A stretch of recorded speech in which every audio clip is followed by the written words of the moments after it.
Hi. Okay. So the Rockman was my great uncle, but I only ever knew him as Dwayne. The first time I saw and met him, I was around 11 or 12. My mom and grandma saw this homeless man and went up to him and just started talking to him like they knew him, and I was very confused. And after they said their goodbyes, my grandma told me that that was my grandpa's brother. And my grandma told me his story about being in the Navy and about how he was different when he came home, and that it was his choice to live out in the open because he couldn't stand to be closed in. And I learned from my grandma that sometimes you have to love those you care for from a distance. And from then on, whenever I saw Dwayne, I would always tell my grandma, and I never hesitated to tell people who he was and what his story was. And my grandma cared very deeply for the Rockman. And I believe that with my family having a connection with the Smallwoods, God knew that once my grandma could no longer physically look after him, Glory would be the perfect person to step in and take over.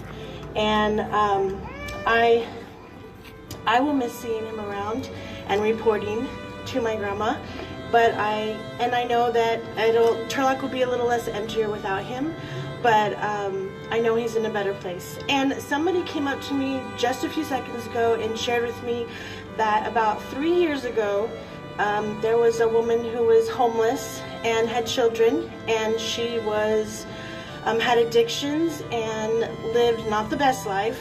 And Dwayne went up to her and gave her a $100 bill and told her that it's not always going to be like this. And she has been clean for 3 years. So that's amazing. So anyways, okay. Thanks, Sheila. Our dad, Dwayne's oldest brother, often traveled between home and Colorado, where our grandfather, Dwayne and Dad's father, lived.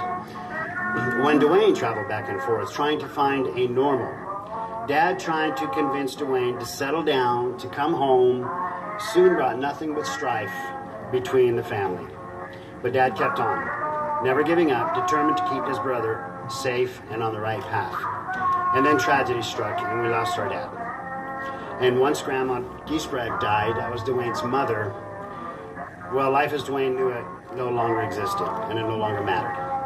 We're convinced when Dad died, as he truly saw through and understood his brother's issues and loved him enough to take him in, things may have turned out differently for our uncle. But ugly life happened to Dwayne, and nothing or no one could convince him life could be different. And when he could no longer bear this world and whatever memories tormented him, Dwayne began to retreat into his other safe reality as it got the best of him. And more he stayed away until finally the streets became his refuge and safe haven. Safety of rocks became his life's passion. He lived and breathed rocks, and heaven help you if he saw you kicking, throwing, or abusing rocks or rock-like material in any form. It was his mission in life to protect and preserve his precious rock kingdom, thus birthing his beloved nicknames, Rocky and Rockman.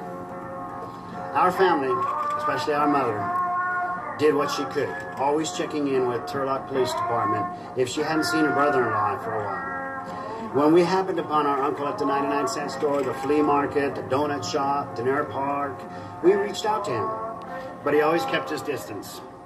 Although we respected his wishes, we never stopped trying to approach him, to let him know we hadn't forgotten, let him know how loved and how dear he was.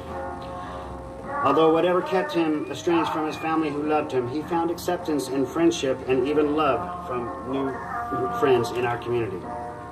That meant and still means so much to us, that others were not valued, treasures, and loved he was. We can't make our family's choices, but we definitely can love them through it all, even if from a distance. And there's a verse in the Bible, and Gloria referenced it when she was sharing her story. In Matthew 25, is it 25, verse 25? Whatever, 25:40. I'm sorry, you put the chapter, but not the verse. Matthew 25:40. Whatever is done for the least of these is done for me. And that is in regards to everybody who shared and showed love to Dwayne. Today we honor his memory along so many of you. We, the Geisbrecht family, have looked forward to meeting and thanking each of you who looked after our uncle these last 40 years. You all became his family when he couldn't find peace with his own. And for this we will forever be grateful. Many blessings to each of you for your love and support. And for Dwayne, and to Dwayne, as our mother so eloquently put it, lovingly caressing his arm, saying her final words to him, softly spoken, "We'll see you, Dwayne."